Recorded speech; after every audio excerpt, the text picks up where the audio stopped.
हम्म। क्या हुआ?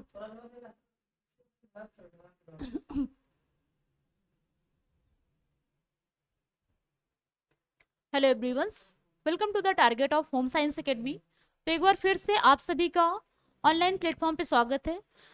Dear student, जैसा कि कल की क्लास में हम लोगों ने जो हमारा एनिमल फाइबर में जो हमारा सबसे पहला फाइबर था वूल, वूल के बारे में हम लोगों ने एलिमेंट्स ऑफ फाइबर, ऊल का किस तरीके से उसका निर्माण कैसे होता है, उसके जो प्रोसेस होते हैं उसके प्रोसेस कैसे किए जाते हैं, उसकी रासायनिक और भौतिक विशेषताओं के बारे में, मतलब संपूर्ण रूप से हमने वूल के बारे में पूरी तरीके से डिस्कस कर लिया था। तो आज का जो हमारा फाइबर है, आज का जो हमारा नेक्स्ट फाइबर है वो हमारा सिल्क है। तो थंबनेल के माध्यम से तो आप लोगों को पता ही चल रहा होगा, आज हम लोग डिस्कस करने वाले हैं सिल्क फाइबर के बारे में। देखिए, सिल्क फाइबर भी ये कैसा फाइबर होता है, एक बार फिर से आप देख लीजिएगा। सिल्क फाइबर आपका आपके प्राकृतिक जगत से प्राप्त होने वाला, प्राकृतिक जगत से प्राप्त होने वाला, आपके प्राकृतिक जगत में कितने फाइबर्स प्राप्त होते हैं? 2 टाइप्स के फाइबर, ठीक है। जिसमें आपका एक 3 टाइप्स के फाइबर थे जो मैंने पहले ही बता दिया था। इसमें आपका हमने सेल्यूलोजिक फाइबर कंप्लीट कर लिया था। आज का जो हमारा फाइबर है वो है हमारा एनिमल फाइबर। एनिमल फाइबर में भी हमने एक कंप्लीट कर लिया, दूसरा हम सिल्क पे बात करने चल रहे हैं। सिल्क आपका कैसा फाइबर होता है? सिल्क आपका जो होता है ये आपका सेरीकल्चर के नाम से भी जाना जाता है। इसे हम किस नाम से जानते हैं? इसे हम सेरीकल्चर के नाम से जानते हैं। इस बहुत ही इंपॉर्टेंट होता है, आपका सिल्क फाइबर नहीं आएगा, आपका उसमें सेरीकल्चर के नाम से दिया गया होता है, ठीक है। यह रेशा जो होता है, यह रेशा जो होता है, इसकी जो प्रजाति होती है, इसकी जो प्रजाति होती है वो किस नाम से जानी जाती है? वह भी आपका बॉम्बिक्स मोरी के नाम से जानी जाती है। किस नाम से? बॉम्बिक्स मोरी के नाम से जानी जाती है। यह रेशा बहुत ही सूक्ष्म और बहुत ही मुलायम होता है। तो इसके बारे में हम थोड़ा सा पढ़ते हैं और थोड़ा सा पिक्चर डिस्प्ले करते हैं जिससे आपको कुछ चीजें समझ में आ जाएंगी। देखिए, ये आपका साइकिल होता है, ये आपका सिल्क का साइकिल होता है। जो आपका सिल्क होता है उसमें सबसे पहले आपका क्या होता है? सबसे फर्स्ट स्टेज आपका अंडा होता है। सबसे पहला आपका अंडा होता है, फिर आपका लार्वा की स्टेज होती है, उसके बाद आपका अंडा, लार्वा, फिर प्यूपा, उसके बाद फिर से क्या होता है? कीड़ा बन जाता है। अंडा, लार्वा, प्यूपा एंड कीड़ा। ये देखिए आपका अंडा है, ये क्या है आपका? ये क्या है आपका? ये है अंडा, ठीक है। अंडा है। अंडे के बाद फिर क्या होता है? कैटरपिलर। ये आपका क्या होता है? ये आपका लार्वा है। अंडा, अंडे से फिर क्या होता है? लार्वा बनता है। लार्वे से फिर क्या होता है? प्यूपा की स्टेज में आता है, ये फिर प्यूपा की स्टेज में आ जाता है। अंडा, लार्वा, प्यूपा, एंड उसके बाद क्या होता है? वो फिर कीड़ा बन जाता है। अगर इसे हम व्यावसायिक रूप में देखें, अगर इसे हम व्यावसायिक रूप में देखें तो जो इसमें यांत्रिकी प्रभाव किए जाते हैं ना, वो फिर इसी स्टेज में क्या किए जाते हैं? इसे हम कोकून के नाम से जानते हैं। इसे किस नाम से? इसे हम कोकून के नाम से जानते हैं। जब आपके एग्जाम में क्वेश्चन आता है तो इसे फिर क्या लिखा जाता है? इसे कोकून बोलते हैं। इसे हम कोकून के नाम से भी जानते हैं, इसको ध्यान में रखिएगा। अंडा, लार्वा और प्यूपा। लार्वा लगभग आपका कितना होता है? ये आपका लगभग 1 इंच का होता है। ये आपका 1 इंच का होता है। ये आपको ऐसे जो इसका ये दिख रहा है ना, ये मुख इस तरीके से नहीं होता है, मतलब इतना बड़ा नहीं होता है, बिल्कुल ऐसे 8 के आकार में होता है, ऐसे होता है, ऐसे होता है। फिर ये धीरे धीरे क्या करता है? जैसे जैसे बढ़ता जाता है वैसे वैसे ये पूरा इसको आकार को फिर भर लेता है, ठीक है। ये आकार को भर लेता है। फिर उसके बाद क्या होता है? जब ये प्यूपा की स्टेज में आता है, प्यूपा की स्टेज में आने के बाद क्या करता है? जब ये थोड़ा सा, जब ये थोड़ा बड़ा, मतलब वो बड़ा हो जाता है, या फिर यूं कह लीजिए कि ये परिपक्व हो जाता है। जब ये परिपक्व की अवस्था में आ जाता है, परिपक्व होने के बाद क्या करता है? या फिर इसके जो मुख के जबड़े होते हैं, मुख के जबड़ों में इसमें 2 छिद्र होते हैं। मुख के जबड़ों में इसके 2 छिद्र होते हैं। 2 छिद्र से क्या होता है? 2 छिद्रों से हमें एक क्षारीय पदार्थ उत्पन्न किया जाता है। ये फिर एक क्षारीय पदार्थ उत्पन्न करता है, जिससे क्या होता है? कोकून फिर पूरी तरह से गल जाता है। कोकून क्या होता है, पूरी तरह से मेल्ट हो जाता है। जब कोकून मेल्ट हो जाएगा तो क्या होता है, अंडा फिर बाहर निकल के आ जाता है, लेकिन रेशा उसका पूरी तरीके से टूट जाता है। रेशा फिर पूरी तरीके से टूट जाता है, इसलिए इसे जब व्यावसायिक रूप में लाने के लिए प्रयोग किया जाता है तो इस पे क्या किया जाता है, इसी अवस्था में इसको खौलते हुए पानी में डाल दिया जाता है और उससे फिर रेशे प्राप्त कर लिए जाते हैं। इस अवस्था में इसे क्या किया जाता है, जब इस अवस्था में आ जाता है तो इसे खौलते हुए पानी में डाल के फिर उस पे रेशे उत्पन्न कर लिए जाते हैं। ठीक है, एंड ये ऐसे आपका मान लीजिए इसे व्यावसायिक रूप में अगर नहीं यूज किया जा रहा है तो ये कैसे होता है, ये आपका बिल्कुल बटरफ्लाई होता है। ये आपका कैसे होता है, तितली आपने देखा होगा, ये आपका तितली का रूप ले लेता है, ये आपका बटरफ्लाई होता है।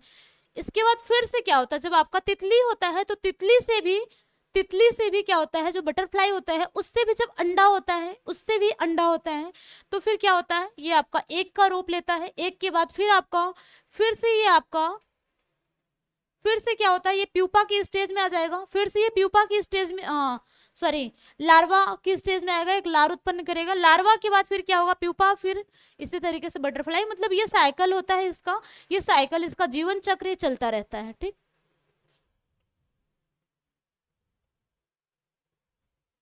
ये देखिए, ये जैसे अंडा है ना, ये देखिए एक पूरा अंडा है।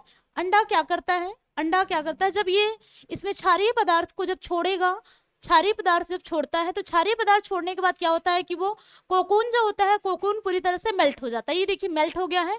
मेल्ट होने के बाद क्या होता है, मेल्ट होने के बाद क्या होगा, अंडा फिर बाहर निकल, जो आपका लार्वा होता है, लार्वा फिर बाहर आ जाता है। लार्वा देखिए ये बाहर आ गया है। ठीक है,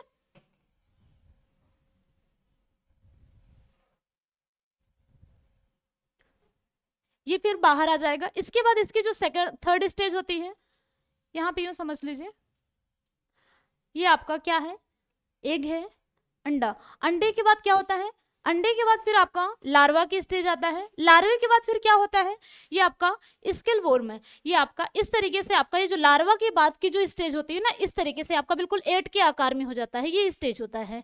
यहाँ से फिर क्या किया जाता है, इस स्टेज में क्या किया जाता है, इस पर रासायनिक क्रियाएं की जाती हैं। इस पर रासायनिक क्रियाएं करने के बाद क्या होता है, उससे फिर रेशों की प्राप्ति होती है। यहाँ से हमें रेशों की प्राप्ति होती है। इसको जो यहाँ पे इस वाले स्टेज में यहाँ पे क्या करते हैं, जो सातूत की वृक्ष होते हैं, जो सातूत के वृक्ष पे लगे हुए कीट होते हैं, उनको कीट को फिर क्या किया जाता है, एक ट्रे होता है, एक ट्रे में फिर उनको डाल दिया जाता है। उसके बाद उनको खाने के लिए जो भोजन दिया जाता है वो उन्हें सातूत की पत्तियां दी जाती हैं, सातूत की पत्तियां दी जाती हैं। इसलिए इसे क्या कहते हैं, इसलिए इसे प्रोटीन युक्त पदार्थ कहते हैं। ये क्या होता है, इसमें किसकी प्रधानता होती है, इसमें प्रोटीन की प्रधानता होती है, इसलिए इसे प्रोटीन प्रधान रेशा कहा जाता है। ये आपका प्रोटीन प्रधान रेशा होता है। इससे पहले जो हम लोगों ने फाइबर्स पढ़ा था, इसके पहला वाला जो फाइबर हम लोगों ने पढ़ा था, उसमें क्या था, उसमें सेलुलोज की प्राप्ति थी। उसमें हमें 50% सेलुलोज की मात्रा मिलती थी और इसमें हमें 50% प्रोटीन की प्राप्ति होती है। ठीक है, तो इस तरीके से इसका साइकिल ये चलता रहता है। ठीक, आपको हम इसके वृक्ष दिखाते हैं। देखिए ये इस तरीके से, ये जो आपका सिल्क फाइबर होता है ना, सिल्क फाइबर बहुत ही सूक्ष्म और बहुत ही मुलायम होता है, बहुत ही सॉफ्ट होता है। इससे फिर इसे क्या कहते हैं, इसे मतलब ये एक ऐसा परिधान होता है, अगर इसे हम प्राचीन काल में देखें तो प्राचीन काल में इसे राजाओं महाराजाओं के लिए वस्त्र तैयार किया जाता था। ठीक है, ये आपका सिल्क फाइबर है। ये देखिए इस तरीके से आपके रेशे जो होते हैं, इसके रेशे बहुत ही सूक्ष्म और बहुत ही मतलब चमकदार, बहुत ही अच्छे, मतलब उत्तम कोटि के होते हैं, बहुत अच्छी कोटि के होते हैं। ये इसकी मशीनें हैं, ये इसकी मशीनें हैं। जब क्या किया जाता है, जब आपका रेशा उससे उत्पन्न हो जाता है तो रेशों को क्या किया जाता है, इस पर फिर कार्बनाइजेशन किया जाता है। कार्बनाइजेशन किया जाता है जिससे कि उससे जो उसको मेल्ट किया गया था, जो उसमें क्षारीय पदार्थ उत्पन्न हुए थे, उस क्षारीय पदार्थ को क्या किया गया था, हटाया जाता है। क्षारीय पदार्थ को, उसकी गंदगियों को हटाया जाता है। फिर उसके बाद यहाँ पे आपके ये फाइबर्स होते हैं। इस तरीके से आपके ये फाइबर्स होते हैं। देखिए जो यहाँ पे आपको कलर्स में दिख रहे हैं ना, ये कलर्स में नहीं होते हैं, ये आपको बिल्कुल व्हाइट कलर्स के होते हैं। इसका जो फाइबर होता है ये बिल्कुल व्हाइट कलर का आता है। क्वेश्चन में अगर आपका कलर पूछा जाता है तो इसके जो नेचुरल कलर होता है वो व्हाइट कलर का होता है। लेकिन इस पे क्या किए जा रहे हैं, इस पे टाई एंड डाई का प्रोसेस किया गया, इस पे टाई एंड डाई का प्रोसेस किया गया, जिससे आपके कलरफुल फाइबर आ गए हैं। ठीक है,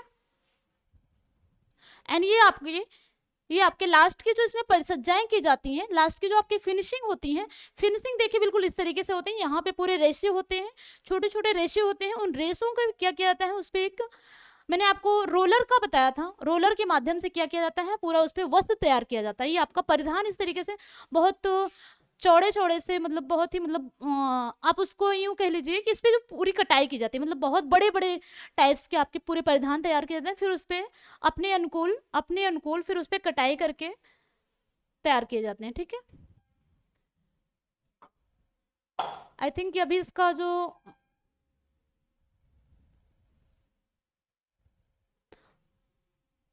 सॉरी मैंने इसका प्लांट आपको नहीं शो कराया है। एक्चुअली जो आपके इसके प्लांट होते हैं, इसके प्लांट जैसे आपने सहतूत के वृक्ष देखे होंगे, तो सहतूत का जो वृक्ष होता है उसी तरीके से जहाँ पे इसको व्यावसायिक रूप में लाया जाता है, वहाँ पे बहुत छोटे छोटे वृक्ष होते हैं, इसके बहुत ज़्यादा बड़े नहीं होते, छोटे छोटे वृक्ष होते हैं।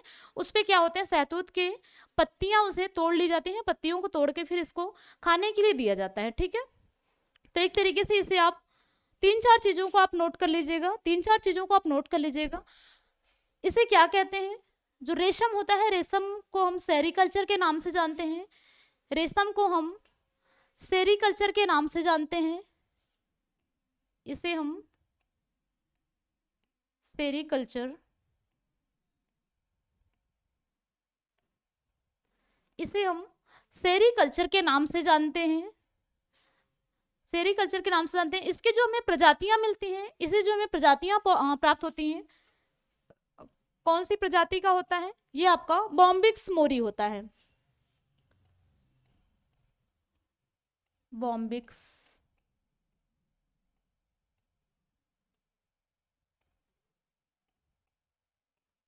बॉम्बिक्स मोरी के नाम से इसे जाना जाता है। किस नाम से जाना जाता है, इसे बॉम्बिक्स मोरी के नाम से जाना जाता है। क्वेश्चन आपका जो होता है उसमें आपको साइकिल देखने को मिलेगा, उसमें आपको स्टेज देखने को मिलेगा।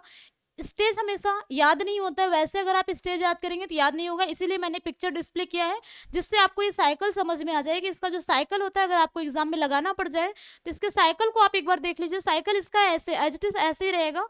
अंडा है, यहाँ पे आप लार्वा के नाम से इसको समझ लीजिए, क्योंकि पेपर में आपके लार्वा के नाम से क्वेश्चन आता है। अंडा है, लार्वा है, प्यूपा है, फिर उसके बाद आपका ये आपका कीट के नाम से इसको समझ लीजिए, क्योंकि मैंने इसको आपको बस समझने के लिए लगाया था। लेकिन जो आपका क्वेश्चन आएगा, क्वेश्चन में आपका अंडा होता है, फिर आपका लार्वा होता है, उसके बाद पीपा होता है, फिर उसके बाद कीट होता है, फिर से आपका यही स्टेज चलता है। ठीक है, और दूसरी चीज इसके बारे में एक चीज और समझ लीजिए, जो इसका भोजन होता है, इसका जो आहार होता है वह क्या होता है, वह सहतूत की पत्तियां होती हैं, सहतूत की पत्ती।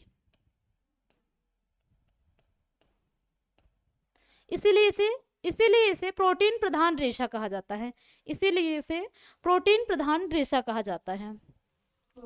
एंड इसके बाद देखिए, जो इसमें क्षारीय पदार्थ, जो इससे क्षारीय पदार्थ उत्पन्न होता है उसे हम किस नाम से जानते हैं, उसे हम, जो क्षारीय पदार्थ उत्पन्न होता है उसमें दो पदार्थ उत्पन्न होता है, एक होता है आपका फिब्रोइन, एक होता है फिब्रोइन और दूसरा होता है सेरेसिन। एक होता है फिब्रोइन,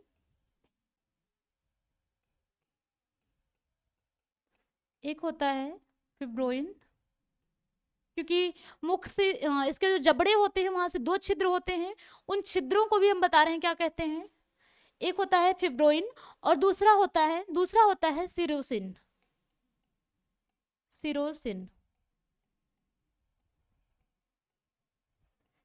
एंड इसके जो छिद्र होते हैं, छिद्रों को इसको किस नाम से जानते हैं।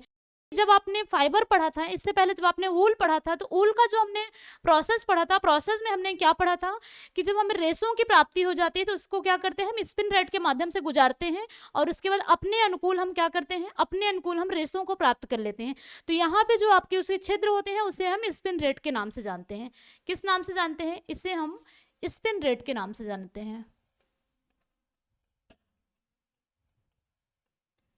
इसे हम स्पिन रेट के नाम से जानते हैं। ठीक, तो ये रहे आपके कुछ कल्टीवेशन ऑफ कोकून। ठीक है, जो आपके रेशे के निर्माण होते हैं और रेशों के जो आपके स्रोत होते हैं, ये आपका रेशों के कोकून आपका बहुत ही इंपॉर्टेंट होता है, बहुत ही अच्छा रेशा होता है। इसको ध्यान से थोड़ा सा पढ़िएगा, क्योंकि जब आपके एग्जाम में क्वेश्चन पूछा जाता है तो रेशम से हमेशा 1-2 क्वेश्चन हमेशा आता है, ठीक है। सिल्क से हमेशा क्वेश्चन आता है। तो आज की क्लास के लिए बस इतना ही, क्योंकि आगे क्लास लगी हुई है। तो कल की क्लास में हम आपको रेशम के रेशे के निर्माण के बारे में बताएंगे। रेशम के जो आपके रेशे होते हैं, रेशम के रेशों को किस तरीके से उसको निर्माण किया जाता है, उसके जो प्रोसेस होते हैं, उसके प्रोसेस क्या होते हैं, उसमें जो आपके निर्माण होते हैं, उसमें कई तरीके के उसके प्रोसेस किए जाते हैं, कई तरीके से उसको निर्मित किए जाते हैं। तो उसके बारे में हम कल डीप में पढ़ेंगे। सो आई थिंक इतना आप लोगों को समझ में आ गया होगा। सो मिलते हैं कल की क्लास में। So thanks for watching.